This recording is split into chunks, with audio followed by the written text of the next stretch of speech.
नमस्कार, मेरा नाम है राजेंद्र सिंह ठाकुर। दिन है मंगलवार, तारीख है 17 दिसंबर और आप सुन रहे हैं रेडियो भारती। सबसे पहले हेडलाइंस। प्रधानमंत्री नरेंद्र मोदी ने आज दोपहर राजस्थान में 46,000 करोड़ रुपए से अधिक की परियोजनाओं का लोकार्पण और शिलान्यास किया। आज राज्यसभा में संविधान के 75 वर्षों की गौरवशाली यात्रा पर विशेष चर्चा की गई। भारत और वियतनाम के बीच अंतर्राष्ट्रीय सहयोग बढ़ाने के लिए कोची पहुंचा वियतनाम का तटरक्षक जहाज CSB 8005। भारतीय दूतावास ने जॉर्जिया में 11 भारतीय नागरिकों की मृत्यु की पुष्टि की। बददी की फार्म इंडस्ट्री की गुहार, यूरोप से टक्कर के लिए मदद दे सरकार। अब उपभोक्ताओं को ठगना होगा मुश्किल, सरकार ने तैयार किया मास्टर प्लान।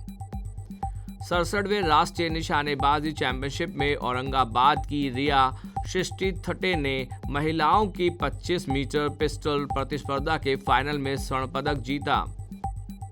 भारत ने अपनी पहली पारी में 4 विकेट पर 51 रन बनाए। अब खबरें विस्तार से। प्रधानमंत्री नरेंद्र मोदी ने आज जयपुर में राजस्थान सरकार के 1 वर्ष पूरा होने पर कार्यक्रम में भाग लिया। वे इस अवसर पर 46,300 करोड़ की लागत वाली ऊर्जा, सड़क, रेलवे और जलापूर्ति से जुड़ी 24 परियोजनाओं का लोकार्पण और शिलान्यास भी किया। प्रधानमंत्री ने वहां विशाल जनसभा को संबोधित भी किया। आज राज्यसभा में संविधान के 75 वर्षों की गौरवशाली यात्रा पर विशेष चर्चा जारी रहेगी। प्रधानमंत्री नरेंद्र मोदी आज सदन में चर्चा का जवाब देने वाले हैं। कल संविधान पर 2 दिनों की विशेष चर्चा की शुरुआत करते हुए वित्त मंत्री निर्मला सीतारमण ने संविधान सभा के सदस्यों को श्रद्धांजलि अर्पित की थी। भारत और वियतनाम के बीच अंतर्राष्ट्रीय सहयोग बढ़ाने के लिए वियतनाम का तटरक्षक जहाज CSB 8005 कोची पहुंचा। दोनों देशों की सेनाओं के बीच सहयोग को बढ़ावा देने के लिए सहयोग हॉपटैक अभ्यास में हिस्सा लेंगे। जहाज का चालक दल पेशेवर बातचीत, अभ्यास और विभिन्न कार्यक्रमों में भाग लेगा। यह यात्रा द्विपक्षीय संबंधों और सहयोग को मजबूती करेगी। इससे समुद्री सुरक्षा और पर्यावरण स्थिरता सुनिश्चित करने में मदद मिलेगी। भारतीय दूतावास ने जॉर्जिया में 11 भारतीय नागरिकों की मौत की पुष्टि की है। दूतावास ने शोक संताप परिवार के प्रति गहरी संवेदना व्यक्त की है। दूतावास ने कल सोशल मीडिया पर कहा था कि वह शवों को भारत जल्दी वापस लाने के लिए स्थानीय अधिकारियों के साथ मिलकर काम कर रहा है। वह शोक संतप्त परिवारों के संपर्क में है और हर संभव सहायता प्रदान करने के लिए प्रतिबद्ध है। हिमाचल से प्रतिवर्ष 40,000 करोड़ रुपए की दवा का कारोबार होता है। देश के कुल दवा कारोबार में बद्दी सहित हिमाचल की हिस्सेदारी 12% है।